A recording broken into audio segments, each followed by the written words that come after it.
세상을 따라가지 말자 할 때에 그 세상이 뭐냐는 여러분도 여쭤봤죠. 그건 뭐냐면 사람들의 욕망이거든요. 근데 우리가 같은 말이지만 자꾸 세상 하다 보면 뭐 교회에서 나가 살란 말이야 하는 생각을 가질 수도 있고, 또 세상을 따라간다는 거가 뭔가 잘 모를 수 있어요. 여러분이 기도할 때 보면 세상에서 넘어졌다고 그러는데 그게 도대체 뭘까? 왜냐하면 여러분들이 기도할 때에 여러분은 알아요. 무슨 뜻이지? 근데 기도를 함께하는 학생부가 있다면 학생은 무슨 말인지 몰라요.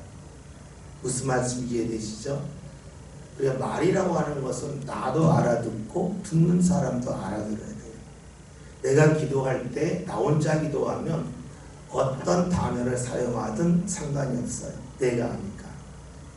근데 대표 기도할 때에는 나 말고 옆에 있는 사람도 알아듣는 기도가 돼야 돼요.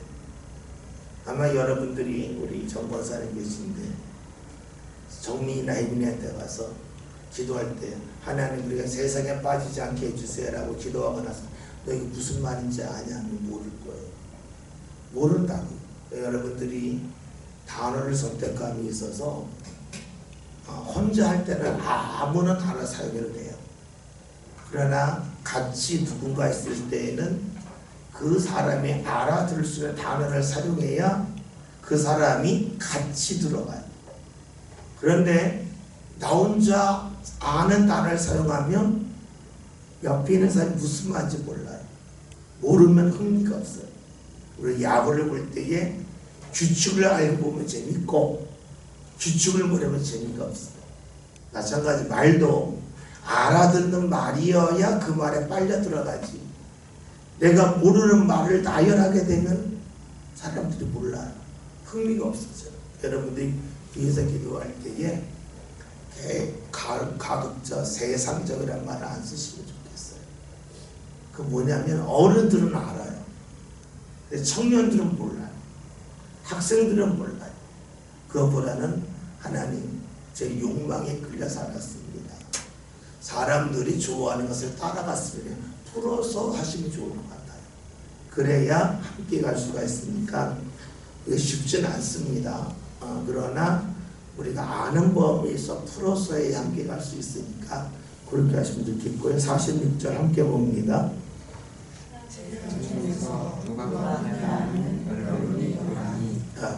변론이라고 하는 건 사람 말싸움이 났다는 거예요. 제자 중에서 제자들 사이에서 말싸움이 났다는 거예요. 뭐 때문에 말싸움이 났는지는 오늘 봤더니 누가 크냐예요. 그러면 어떤 배경 속에서 싸웠을까 하는 거예요. 근데 우리가 누가복음 9장을 보면 어떤 말씀이 나오냐면 예수님 높은 산에 올라가실 때에 12명이 제주에 3명이 따라가죠. 9명이 안 따라갔어요. 내려왔는데 귀신 들린 자가 있었어요.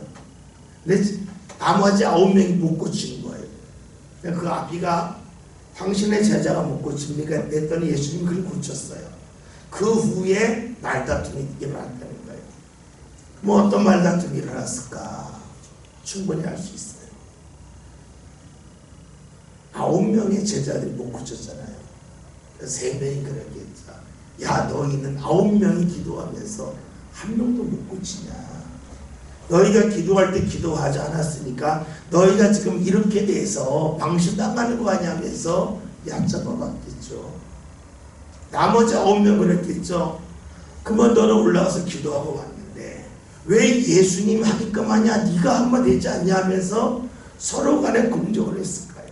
그러면서 상대를 낮추고 나를 높이려고 하는 가운데 서로 말다툼이 일어났다고 볼 수가 있습니다. 사람은 누구나가 경쟁심리가 있어요. 경쟁심리라고 하는 것은 상대를 통해서 내가 자극받겠다는 것도 있겠지만 상대를 깎아내림을 통해서 내가 우위에 서고 싶은 마음이 있습니다. 우리가 새벽에 로마서 이런 말씀을 보았죠. 다시 한번 볼게요. 로마서 7장 7절 8절 신약성경 248면 로마서 7장 7절 8절. 자, 7절 볼게. 그런즉 우리가 무슨 말을 하리요? 율법이 죄냐? 그럴 수 없느니라. 율법으로 말미암지 않고는 내가 죄를 알지 못하였으니 곧 율법이 탐내지 말라 하지 아니했더라면 내가 탐심을 알지 못하였으리라. 그러나 제가 기회를 봐서 계명으로 말미암아 내 속에서 온갖 탐심을 이루었나니 이는 율법이 없으면 죄가 죽은 것이니라. 아멘. 탐하지 말라는 율법이 있는데 그 말씀을 듣고 사람이 깨고 싶은 마음이 드는 사람이 있다는 거예요. 우리가 흔히란 말이 있죠. 하지 말라고 하면 다 하고 싶어요. 금지된 것을 욕망하는 게 사람이에요. 그러면 하지 말라고 하는데 왜 할까 하는 거예요. 하지 말라고 하지 않고 다 하라고만 안 하는데 하지 말라고 해서 많은 사람들이 안 할 때 내가 하면 어떤 마음 듭니까? 나는 좀 달라. 나는 좀 특별해. 그런 마음이 든다는 거죠. 사람은 어떤 죄성이 있냐면 내가 특별해지고 싶은 죄성이 있어요. 다른 사람은 다 지켜도 나는 지키지 않아도 괜찮을 거야. 그러니까 나는 다른 사람과 달라 하는 그런 욕망이 있습니다. 다시 말해서 다른 사람보다는 내가 위에 있다고 하는 특권 의식을 갖고 싶어요. 그 창세기 4장에서 가인이 아벨을 죽이잖아요. 왜 죽입니까? 가인이 볼 때 내가 더 잘난 거예요. 내가 더 위에 있는 거예요. 그런데 아벨이 위에 있는 것처럼 느껴지는 순간에 견디지 못하여서 그를 죽이고 맙니다. 다시 봅시다. 이것은 무엇을 말합니까? 옆 사람을 본다는 거예요. 근데 우리의 신앙이 무엇일까요? 옆 사람을 보는 것일까? 그것이 아니라는 거예요. 우리가 끌려다니는 인생이 있어요. 끌려다닌다는 것은 옆 사람이 하면 따라가는 거예요. 옆 사람과 비교하면 끌려다니는 거예요. 그것은 내가 없어지는 거예요. 끌려다니는 인생과 달리 붙잡힌 인생이 있어요. 그래서 하나님이 끌고 가는 대로 가는 거예요. 이것은 다른 사람과 비교할 필요가 없어요. 근데 우리가 이것이 굉장히 어렵다는 거예요. 봅시다. 제자들이 지금 왜 별로 말다툼을 할까요? 비교해서. 옆 사람과 비교해서 그래요. 그 비교함 때문에 그들이 다투고 맙니다. 예전에 읽었던 그냥 아주 짤막한 글 중이라는 거 있어요. 어떤 사람이 왕에게 와서 자기가 어려울 때 도와달라고 그러는 거예요. 왕이 그에게 항아리 하나를 주면서 거기 물을 가득 채웠어요.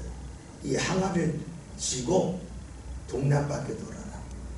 대신에 물 한 방울에 떨어뜨리면 너는 죽고 한 방울도 떨어뜨리지 않으면 내가 원하는 거 주겠다는 거예요.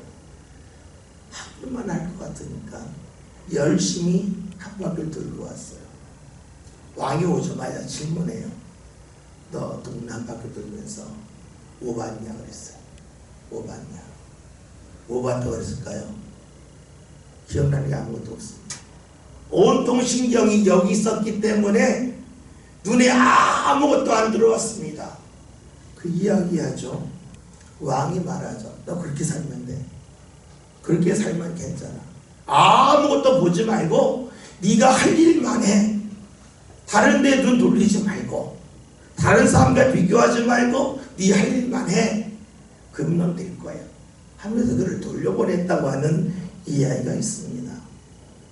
무엇을 말하냐면 내가 갈 길을 가면 된다. 그러면 옆 사람과 비교할 필요가 없어요. 근데 옆 사람과 비교하는 순간에 어떤 마음이 듭니까? 내가 갈 길을 놓치고 만다는 거예요. 예수님이 그렇게 사셨죠. 예수님이 옆 사람과 비교하며 사셨으면 십자가를 지실 필요가 없어요. 옆에 있는 제자들의 말에 끌렸다면 예수님이 그렇게 고통당할 이유가 없어요. 예수님은 옆 사람이 끌려다니지 않고 하나님께 붙잡힘을 받으셨어요. 그 예수님이 주셨던 말씀 누가복음 9장 23절 다 찾아볼까요? 9장 23절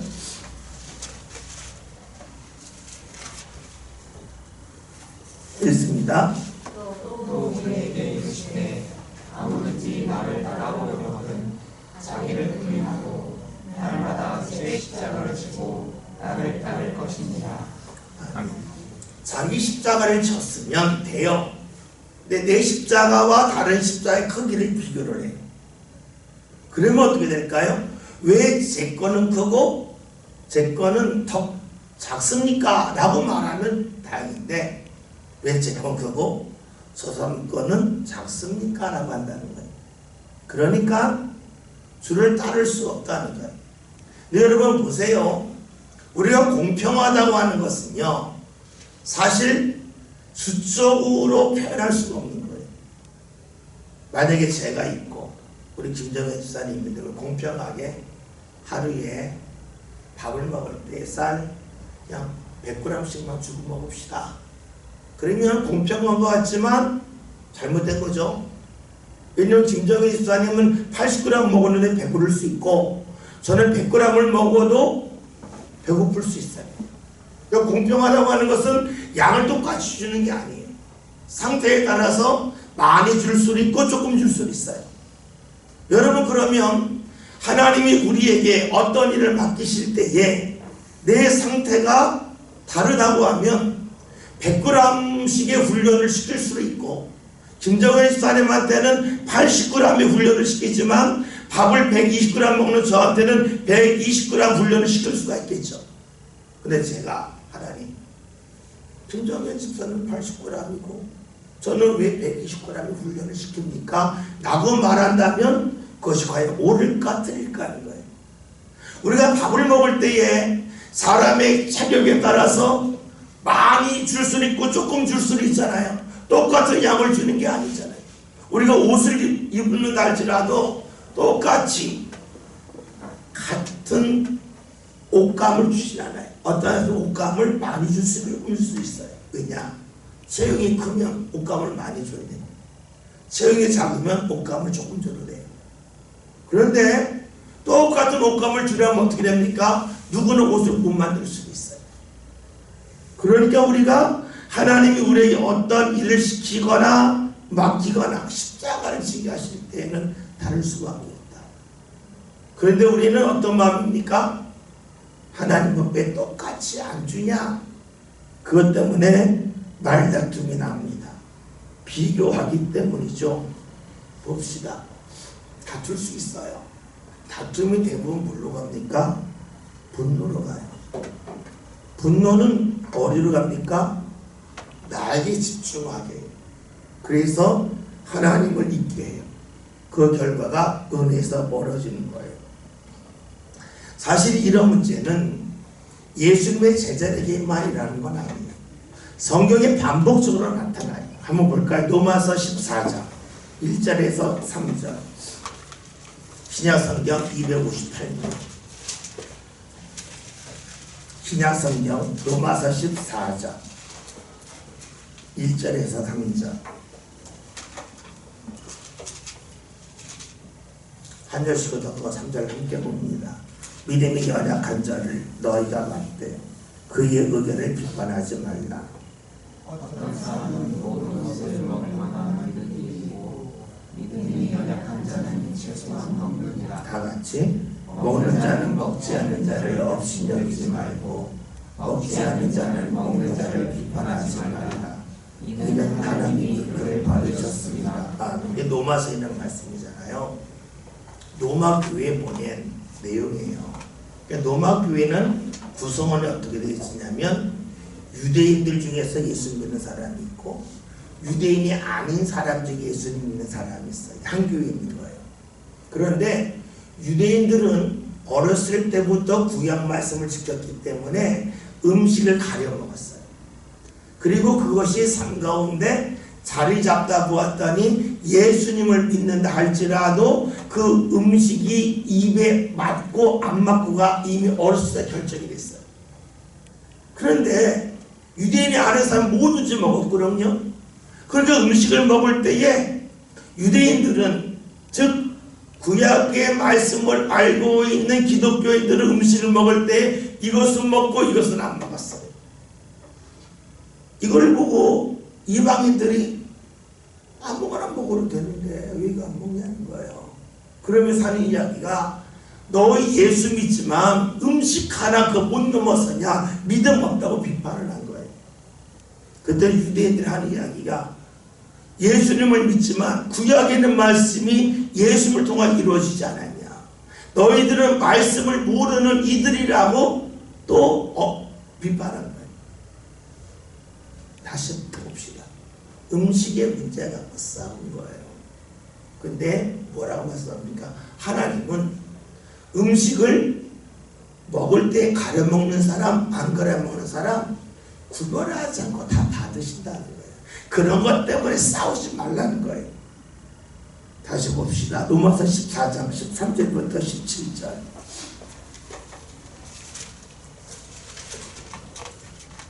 앉아있을 거다. 그러면 13절 제가 봅니다. 그런즉 우리가 다시는 서로 비판하지 말고 도리어 부르칠 것이나 거칠 것을 형제 앞에 두지 아니하도록 주의하라. 내가 주 예수 안에서 알고 확신하노니 무엇이든지 스스로 속된 것이 없으니 다만 속되게 여기는 그 사람에게는 속되니라. 만일 음식으로 말미암아 네 형제가 근심하게 되면 이는 네가 사람으로 행하지 아니함이라. 그리스도께서 대신하여 죽으신 형제를 네 음식으로 망하게 하지 말라. 그러므로 너희의 성한 것이 비방을 받지 않게 다 같이 하나님의 나라는 먹는 것과 마시는 것이 아니요 오직 성령 안에 있는 의와 평강과 신학이라. 아멘. 다시 말해서 먹는 것 때문에 비판해서 상대의 마음을 상하게 함을 통하여서 하나님을 멀리하게 하는 이유를 만들지 말라는 거예요.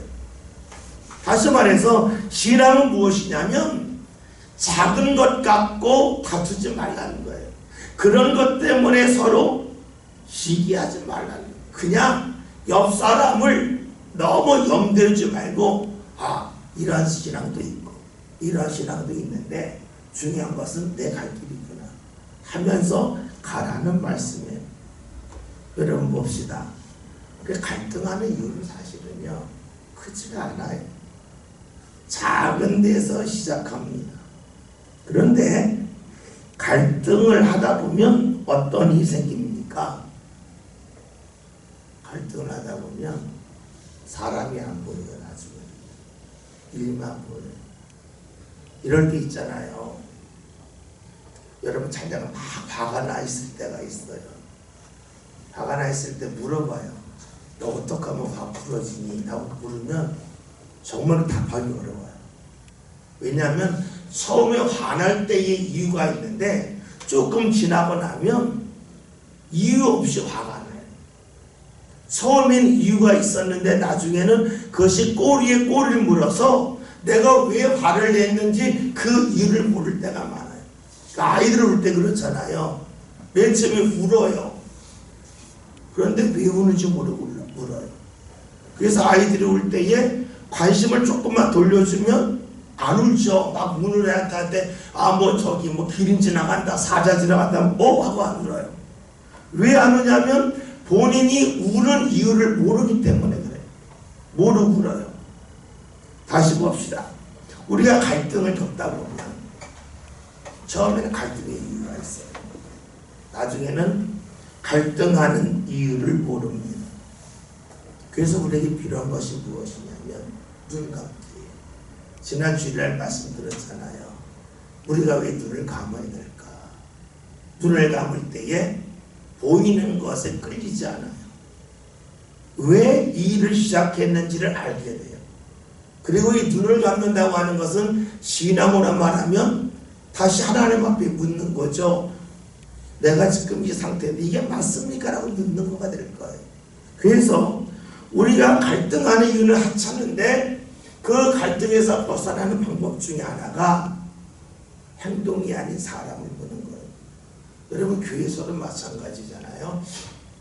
서로 우리들은 모르는 교인들이 있는 교회가 있어요.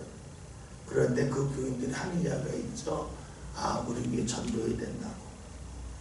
말이 앞뒤가 안 맞죠? 전도해야 된다 하는데 옆 사람을 보고 미워해요. 그러면 결국은 뭡니까? 전도하기 어려운데 다니는 건 내쫓는 거잖아요. 그럼 말이 앞뒤가 안 맞아져요. 그래서 우리가 자꾸 무엇을 생각해야 되냐면 본질을 봐야 돼요. 교회에서 할 일이 무엇인가? 우리가 한다는 이야기가 예수 말씀하신 대로 예수 전하는 거예요. 안 믿는 사람 믿게 하는 거예요. 다시 말하면 사람의 수를 채우는 거가 중요해요. 그런데 사람의 수를 채우는 것이 얼마나 어려운 줄 아는데 있는 사람들 갈등한다? 그건 어리석은 일이 되겠죠. 다시 봅시다. 제자들이 예수님을 믿어요. 그런데 예수님을 믿으면서 서로 갈등해요. 갈등하는 순간에 뭐가 없어지냐면 내가 믿을 예수님이 안 보여요. 옆 사람을 의식하는 가운데 앞이 안 보여요. 다시 말해서 옆을 보는 가운데 붙잡힌 맞지 못해요. 그래서 우리가 주위의 눈을 빼앗기지 않는 것이 필요함을 말씀을 통해 볼 수가 있어요. 47절 48절 함께 봅니다. 예수께서 그 마음에 결론하는 것을 아시고 어린아이 하나를 데려다가 자기 곁에 세우시고 그에게 이르시되 누구든지 내 이름으로 이런 어린아이를 영접하면 곧 나를 영접하며 또 누구든지 나를 영접하면 곧 나를 보내신 이를 영접하리라. 아멘. 다음에요. 미안합니다. 너희 모든 사람 중에 가장 작은 그가 큰 자니라. 아멘. 변론한 말다툼하는 제자 예수님이 하시는 말씀이 있어요. 어린아이를 영접하라는 거예요. 영접하라는 말을 영어 성경은 받아들인다는 거예요. 어린아이를 받아들이라는 거예요. 우리가 이 말씀을 조심할 필요가 있어요. 예수님은 그 당시 어린아이가 옆에 있으니까 이 어린아이를 받아들이라고 하셨어요. 근데 요즘에 어린아이가 없잖아요. 10을 넘은 어린아이가 없잖아요. 말씀을 이 말씀은 나와 상관없네. 어린아이가 있어야지 받아들이지. 이런 마음을 가질 수 있어요. 그리고 이 말씀이 우리 주위에 어린아이가 없으면 지울 수도 있어요. 근데 예수님이 왜 그 말씀을 하셔서 살필 필요가 있어요. 어린아이의 특징이 뭡니까? 어린아이의 특징은요, 내게 도움이 되지 않고 내가 도움을 줄 대상이에요. 그렇게 봐야 돼요. 말씀을 보면서 어린아이 영접해야 돼. 그래야 하나님 예수님 기뻐하셔가 아니라 어린아이는 엄밀하게 말하면 나에게 도움이 되지 않고 내가 도움을 줄 대상이에요. 이것을 이익의 관계를 보면 나에게 이익을 주지 아니하고 내 이익을 가져가는 대상이에요. 나에게 경제적인 도움을 주는 대상이 아니라 나에게 경제적인 손해를 입히는 대상이에요. 그러니까 어린아이를 이렇게 볼 필요가 있어요. 우리가 만약에 이 어린아이를 실제 어린아이로만 생각한다면 이 말씀을 읽을 필요가 없는데 내 주위에 어린아이가 없는 데가 돼요. 근데 원래 주께서 하신 말씀은 어떤 뜻이냐면 너에게 도움이 되지 않는다. 너에게 이익이 되지 않는다. 오히려 너에게 손해를 끼친다. 그렇다 할지라도 그를 받아들일 때에 주님이 기뻐하신다는 말씀으로 볼 필요가 있어요. 봅시다. 예수님이 하신 말씀이 무엇이냐면 어린아이를 옆에 세우시고 이 어린아이를 영접을 하는데 그냥 받아주는 것이 아니라 예수의 이름으로 내 이름으로 그를 영접하라 받아주라 그래요. 우리는 이 말씀을 읽으면서 예수 이름을 부르고 내가 손해난 일을 하면 될까? 라고 생각을 할 수 있어요. 이제 그건 아니에요. 예수의 이름으로 한다고 하는 것은 예수님을 기억하면서 하라는 말씀으로 볼 필요가 있어요. 제가 목사잖아요. 해봤더니 91년도부터 목회했으니까 이제 34년을 했어요. 그리고 89년도에 전도사를 나와가지고 설교를 했어요. 교육 22살 때 설교를 처음 했어요. 이제 생각을 해보면 그 당시에 제 나름대로 뭐 열심히 썼겠죠. 나름대로 열심히 했으니까 나름 잘했다고 생각했겠죠. 나중에 이렇게 한참 지난 다음에 보면 너무 아쉬운 게 많아요. 그런데 제가 저를 보면 아쉬웠는데 그 당시 교육들이 저를 보면 아쉽지 않았을까? 잘한다고 했을까? 아쉽다고 했을까? 아쉬웠겠죠. 그렇죠? 그러면 교인들이 아마 목사님한테 그랬을 거예요. 목사님, 전도사님 나이가 어리고 설교를 지금 이상하게 하고 꼭 세워야 돼요. 라고 말하는 교인이 있었을런지 모르겠어요. 그렇죠? 그럼에도 목사님 먼저 설교시켰어요. 왜 시켰을까요? 제가 어렸을 때 내가 잘하나 보라고 착각할 수 있어요. 나이들은 보면 간단해요. 처음부터 목사가 되는 게 아니잖아요. 과정을 밟으면서 되는 거잖아요. 근데 그 과정을 밟지 않게 한다면 목사는 안 나타나요. 전도사의 길을 밟음을 통해서 훈련함을 통해서 성장하는 거예요. 그러니까 무엇을 말하냐면 미래를 위하여 투자한 것이지 당장 무언가 얻으려고 설교시킨 건 아니라는 거예요. 다시 봅시다. 잘하기 때문에 받아주는 게 아니라 앞으로 무언가 기대하면서 주의를 시키는 거예요. 그러면 어린아이 하나를 영접한다고 하는 것, 그것도 마찬가지라는 거예요. 주께서 우리를 받아주심은 우리가 잘하기 때문에 받아주심이 아니라 앞으로 잘하기를 기대하면서 우리를 받아주신다는 거예요. 그런데 우리가 착각할 수 있어요. 내가 잘하니까 주께서 받아주신다는 거예요. 결코 그러하지 않아요. 그러니까 주님의 마음이 무엇입니까? 지금 잘하기 때문에 받아주는 게 아니라 앞으로 더욱더 잘하고 성장하기 기대하면서 받으시는 것이 주님의 모습이라는 거예요. 예수님의 제자를 부르실 때에 제자들이 얼마나 뛰어났겠어요? 부족하죠. 그런데 받으셨어요. 왜 받으셨는가? 오늘 말씀대로 어린아이 같은데 받으셨어요. 왜 받으셨을까요? 앞으로 잘 성장하길 기대하셨어요.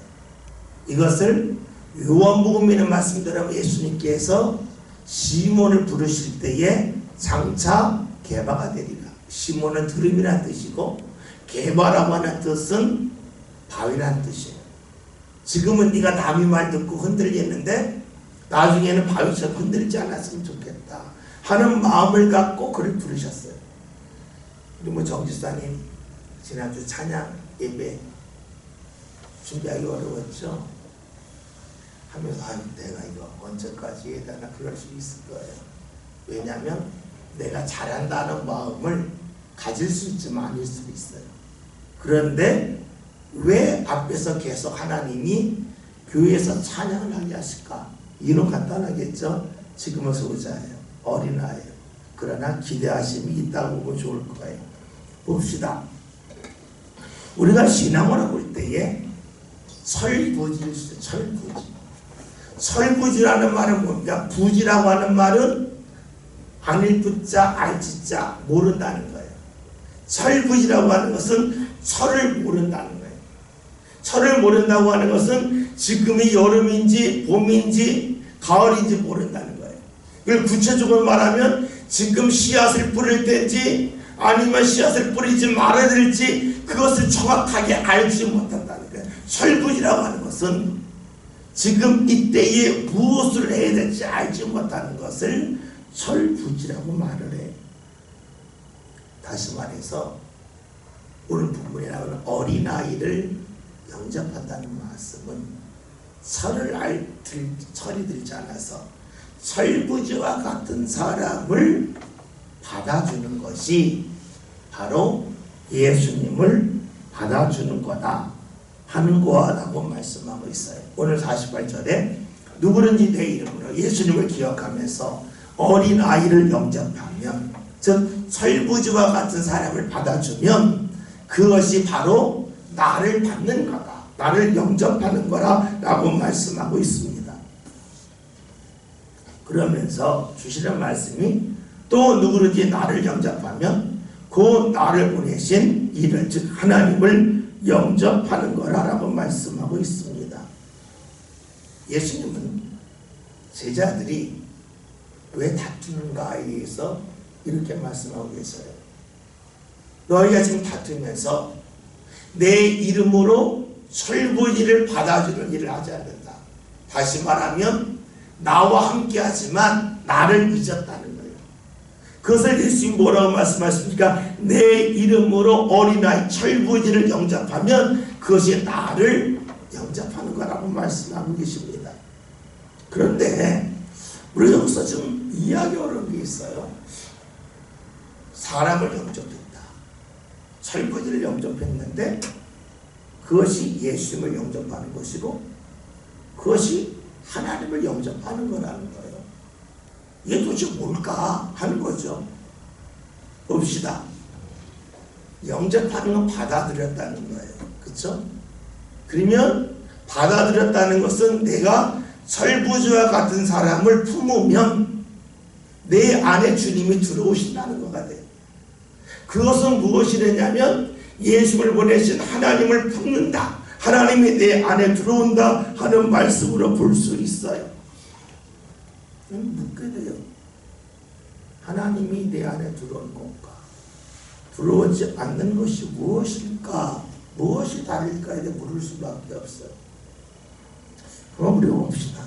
하나님이 어떤 분일까? 하나님은 모든 것을 창조하신 분이세요. 창조하셨다고 하는 것은 그냥 만드신 것이 아니라 하나님의 뜻 가운데 무언가 만드셨다는 거예요. 다시 말해서 하나님은 무언가 하실 때에 다 뜻이 있고 의도가 있다는 거예요. 그래서 하나님이 우리 안에 왔다고 하는 것은 내 안에 일어나는 일 속에서 하나님의 뜻과 의도를 발견한다는 거예요.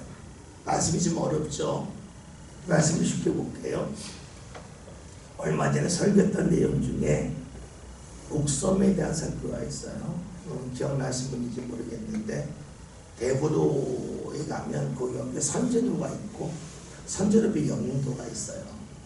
근데 선제도 가자마자 그 앞에 목섬이라고 있어요. 이 목섬이 어떤 섬이냐면 CNN에서 몇 년 전에 한국에서 가장 아름다운 섬 33개를 선정을 했는데 그 중에 가장 아름다운 섬이 목섬이라고 했어요. 여러분 목섬에 가면 하나도 안 예뻐요. 정말 안 예뻐요. 저게 왜 한국에서 가장 예쁜 섬인지 이해가 안 돼요.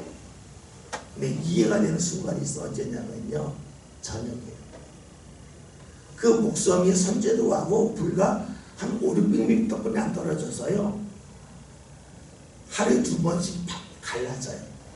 조수간만 잘 크니까 물 쑥 빠지게 되면 거기 모래사장이 연기를 건너갈 수가 있어요. 그리고 거기에 해가 질 때 석양이 비치잖아요. 그러면 아주 석양과 목섬과 선제도 사이에 있는 모래가 있잖아요. 거기에 조명이 기가 막히게 돼요. 자연 조명이에요. 그렇죠? 그땐 정말 아름다워요. 근데 보통 때 가면은요, 왜 예쁜지 몰라요. 보통 때 물이 잠겨 있으면 저게 왜 예뻐 그래요. 바다가 갈라지잖아요. 갈라졌네 그래요. 근데 바다가 안 갈라지고 그냥 석양이 물들잖아요. 보통 섬과 똑같네 그래요. 그런데 세계가 어우러질 때가 있어요. 바다가 갈라지고 석양이 지고 그리고 그것을 반대편에서 볼 때에 그때 정말 예뻐요. 다시 말해서 하나님이 우리에게 주신 아름다움은 항상 아름다운 건 아니라는 거예요. 목섬이 아름답지만 항상 아름다운 게 아니에요. 어느 시점에 아름다워요. 근데 사람들은 아름다운 관광지를 갈 때에는요, 그거 보려고 가요. 그 시간에 맞춰가요. 그 외에는 그러면 우리 여기서 알 수 있는 것이 있어요. 목숨을 언제 가야 아름다운지 우리는 알아요. 그때 봐야 아름다운 거예요. 그리고 그때가 아닐 때는 다른 데를 봐야 돼요. 그래야 아름다운 게 보여요. 우리의 삶도 마찬가지죠. 늘 좋은 일만 있는 건 아니에요. 힘든 일도 있어요. 그런데 주께서 어느 시점에 어디를 보게 하는 아름다움이 있어요. 창조하신 하나님께서 목성을 늘 아름답게 보게 하지 않으셨어요. 정확한 타이밍이 있어요. 그때 아름다워요. 우리의 삶 가운데 수많은 일이 일어나는데 중요한 것은 그 시점에 무엇을 보느냐예요.